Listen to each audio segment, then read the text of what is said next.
Bueno, kaixo, egunon, lehenengo eskarrak eman aukera matigatik nolabait nire filosofia edo bizitzeko era pixka bat zabaltzeko arlo horretan. Eta, bueno, ni Jesus Larretxea naiz, makrobiotika ezotu nuen oindala 25 urte osasun arazo larri batzungatik, eta bide euskutik ez nuen aurkitzen niretzako bide gokierik, eta orduan ondo juntzait. Eta nolabait nire bizibidea dena utzi eta hortara bideratu nuen, ikasketak egin nituen, eta orain jendiari aholkotzen egiten du nire eguneroko lana 12 ordu.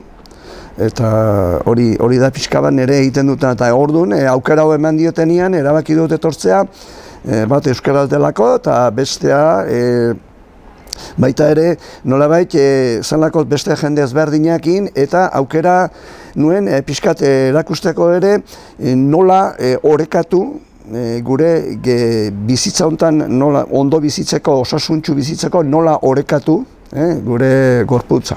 Gorputzarekin batera, noski, psikikoa, emozioak eta espiritua ere bai. Eta orduan pixkat horren gainean nahi nuke aukera hau aprobetxatu.